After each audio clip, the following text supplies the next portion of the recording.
What's up, y'all? It's Will here at ScheduleFly. I'm going to start this quick riff with a voicemail. It's a voicemail that I received on my cell phone yesterday on Saturday. And I'll tie this all together on the back end of this thing, so give this a quick listen. Will, I'm sorry to bother you on a Saturday, but we're in a bit of a crisis here. We put toast in our restaurant and signed up to integrate with toast, and we're finding it to be just an impossible, user-friendly, very unfriendly to the end user. And we're about to post our schedules, but we can't. So I've used ScheduleFly in the past. I want to start ScheduleFly today. And I'm going to sign up. I have an account, but it was with another company. Question I have is I have to sign up with a new account, I guess. And I'm ready to start paying today. I just wondered if I have to go through the 90-day trial, or can I just start an account right away? Okay, so a couple of things. First of all, I cut it off at the end because he gave his name and his phone number. Of course, I'm not going to share that here. Also, you heard a couple of blank spaces. That's where he mentioned the name of the scheduling company that was tied in and integrated with Toast. I'm not going to throw anybody under the bus. I'm not going to mention somebody else's name on our podcast. So we eliminated that because it's not relevant. What's relevant is, well, there's several things. Lately, I've been thinking about, the importance of keeping things simple and how hard that is to do. So for 14 years, we have focused relentlessly on keeping things simple at ScheduleFly, keeping our software simple, keeping the way people get in touch with us simple, making that easy. Everything we do, the way people do business with us, every interaction should be very simple for them and for us. Makes it easy to manage. It's rare these days, though, right? Like, I actually got a voicemail the other day. I'm not going to play another one here, but somebody called. I handle our phone calls, when I'm not traveling or whatever, which is most of the time now. And I got a voicemail. And she said, I'm having some issues logging in. Could you give me a call?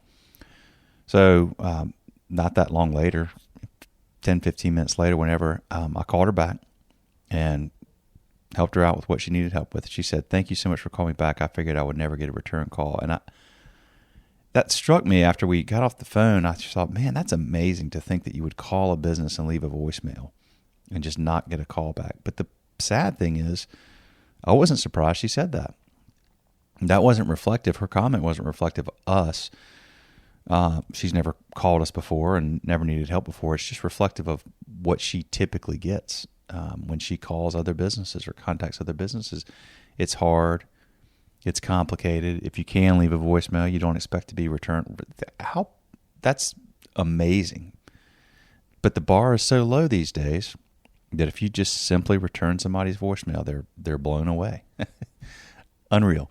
But that gets back to the central point here of keeping things simple. So, this voicemail that I received yesterday, the comment that really got me was when he said, and he sort of reiterated this when I called him back. He said, I can't make a schedule. Toast had talked him into using this program. They were using a different scheduling software. Okay. They were talked into using this one. This guy is fairly new to this restaurant. He's used ScheduleFly in the past, but he'd come in. They were using a different scheduling software. They put in Toast. They were talked into using this software that integrates with Toast, and he couldn't make a schedule. He said he'd been on the phone with this company's support, half the day there on Saturday, and he just said, I can't do it. Like, it was just impossible to make a schedule. And I just thought, that's the unfortunate direction that so many software companies go in these days, which is, this is a simple problem and it should have a simple solution. Guy needed to make a schedule for his restaurant for the week. That's it. He didn't need bells and whistles and sleek features and all this stuff that sounds really cool and ties all in together with all this stuff and tells him who to schedule and when to schedule based on some algorithm and sales. He just needed to make a schedule for his restaurant. I mean, he may as well just pull out a sheet of paper, written down a schedule, and text it to everybody, because he couldn't make a schedule. And that's all for 14 years now that we've been trying to help people do, is just make a schedule and communicate that with their staff easily, keeping it simple. Well, the challenge is keeping things simple is hard. Pascal said something to the effect of, all of our problems come from the fact that we can't just sit in a room alone by ourselves. And that was a really profound statement, meaning that, we, instead of just keeping things simple and being able to sit in a room quietly, alone, by yourself, it's hard to do that. Now, Pascal said this a long time ago. It's probably easier then than it is now. We've got distractions constantly. But the bigger point here is we have this weird inclination to complicate things that don't need to be complicated. We being all of us, just people in general. It's part of humanity. It's part of human nature. So we take something that could be real clean and real easy and real simple. We get bored. And what do? We add to it. We make it more complicated. And then we make it more complicated because we're bored. Now, this is a fight that we've had to fight for 14 years now at Schedulefly, because particularly in our slower times, our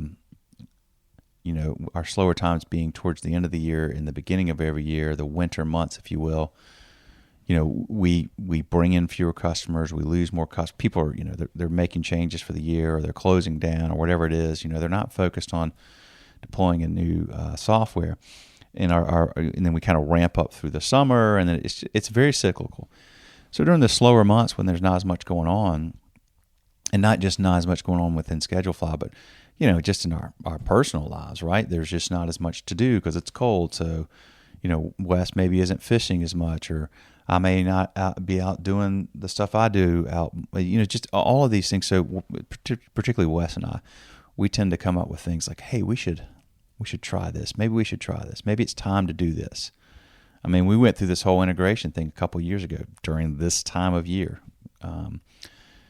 Sort of the December, January, February months. We worked on it, and thank goodness we yanked every one that we had, and we'll never do it again. But, we tend to come up with things this time of year because we're bored, because we can't just sit there and leave things alone.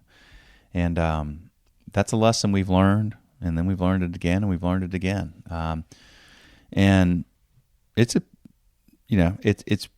it's easy to digest that concept and to nod your head and say, yeah, I agree with that. But then to execute on that is consistently for years and years is hard. You want things to grow and become more and become different, become better. But, what we've learned is when you keep things simple, you kind of have this natural ebb and flow. Customers come in, and maybe it's a customer that is you're the perfect fit for them now, but they grow and they move on because they have more needs. And we've talked about this time immemorial over the years, over and over and over again. It's okay if people outgrow you, because then people grow into you. And then there's lots of people that, we've had customers that have been customers for 14 years now, and they're as happy today as they were 14 years ago because they keep their business simple. And that's really the overriding point here is if you keep everything in your business simple, you will fight against the natural inclination to add things and do more. But then what happens most of the time when people do more is they just get overwhelmed and they want to go back to keeping things simple. And that, if you can find that stride, and it's not just a software business. I mean, I imagine very much running a restaurant. If the same 5 of us that run Schedulefly ran a restaurant, we would keep everything simple. The menu, the way people interact with us. We'd focus on, as Keith Paul said years ago when we were writing our first book. Keith runs an amazing restaurant group down in Oklahoma City, a Good Egg dining group. he said, focus on what's inside your four walls. We'll never forget that. And that worked for us. We don't have walls in this business. We have metaphorical walls. A restaurant has actual walls, right? And his point was you can't manage what's, outside of your control, right? You can only control what's going on inside your restaurant. And if you become super easy to do business with, you answer the phone when somebody calls, you go out of your way to just make everybody feel comfortable. You consistently provide great food. I mean, just basic, simple concepts that get lost in the noise of more and growth, right? Take it back to the basics. Keep things simple. So I know that if we ran a restaurant, we'd do that. Now, could we run a successful restaurant as a team? I have no clue. I know we can run a successful software business. Restaurant's a whole different animal, but I know that if we did, we'd make a go at it, keeping things simple. So anyway, and that may not be the right path for everybody, but for us, it sure would be. And I think for a lot of folks, it probably is. And sometimes it's hard to remind yourself of that. But look, I just found this voicemail. And I called the guy back, and he apologized again. I'm really sorry I called you on a Saturday, and I'm so sorry to bother you. And I was like, man, this is no bother. This is a delight. Look, this is our baby. It's been our baby for 14 years, and it always will be. And as long as we have this thing, we're gonna take care of it as such. It's never a bother. There's a reason my cell phone is on our free trial sign up page. That's how he called me. Went to the trial sign up. Didn't want to sign up for a trial. Just wanted an account to start paying today. Of course, he tried to pay when I called him back and we got him set up. And I told him no. He's got 30 days free and he should use them, and we'll deal with the billing later. But you can have, as an owner of a business, a co-owner of this business, I can have my cell phone on that trial sign up form, because I know it's very rarely going to get called, because I know that everything we do is simple and people aren't going to abuse it. So I'm very happy to have it there, and it's very rarely used. So anyway, thanks for listening. Hope you're enjoying these quick thoughts and riffs from us about our business, and hopefully these messages, I know most of our audience are restaurant people. I hope these messages are resonating with you as well. They're intended to. Y'all have a good one. More coming soon. See you.